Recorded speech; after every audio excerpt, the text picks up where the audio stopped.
A burglary suspect is apprehended and stolen items from local religious organizations are recovered. Taylor Levesque, Public Affairs with the St. Johns County Sheriff's Office. On January 27th, St. Johns County deputies responded to an alarm call at Cross Creek Church on Greenbrier Road. Deputies saw 48-year-old Ease Height get into a vehicle and attempt to flee. Height was taken into custody after a successful pit maneuver was performed. There were multiple stolen items connected to local religious organizations in the car. Height was not the registered vehicle owner. Height was arrested and charged for grand theft of a motor vehicle, burglary, possession of burglary tools, fleeing and eluding a law enforcement officer, reckless driving, criminal mischief, and resisting an officer without violence. This local news is a service of your hometown Toyota dealer, Beaver Toyota US 1 St. Augustine, here to wow you.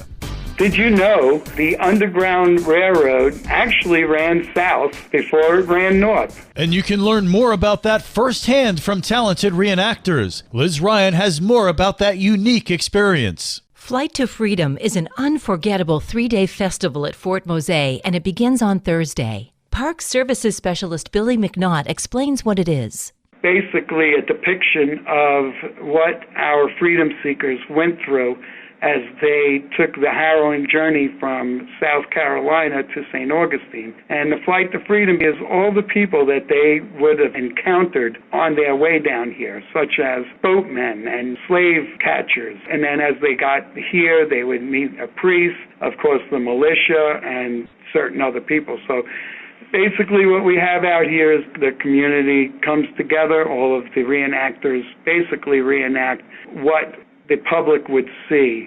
If you'd like to check it out for yourself, the tours start at 9 o'clock Thursday and Friday. Every 15 minutes the tour will go out.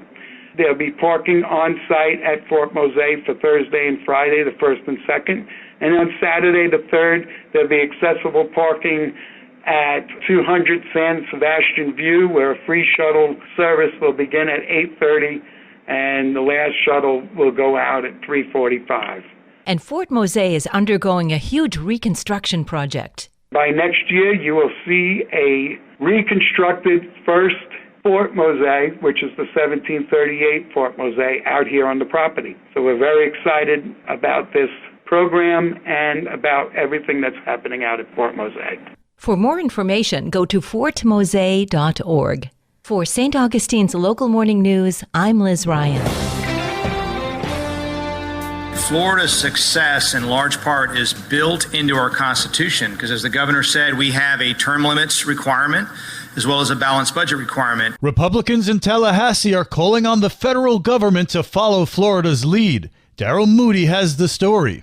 Florida House Speaker Paul Renner says American taxpayers would be better served by politicians who know when to step aside. You don't have to be there for 30 years to get things done. We can get it done in a 60-day session. And so it's kind of like, if you have any hockey fans in the room, is, they have a line change. The team comes out, they skate as hard as they can, and then they get off the ice and they let a fresh set of legs come on the ice. So that's what term limits really represents. Renner said the feds also need to balance the nation's budget. Look at us. I'll tell you, and it's certainly true in Congress, even Republicans like to spend money. And if they don't have those constraints, as they don't in D.C., they spend and print money, where now you need an extra $11,000 in income to pay for the things you could pay for in 2021 because of Biden inflation. Renner laying out 4 proposed amendments for the U.S. Constitution, including equal laws for citizens and members of Congress and line item veto authority for the president. For St. Augustine's Local Morning News, I'm Daryl Moody. And now you're up to date with St. Augustine's Local Morning News. I'm Rich Carroll.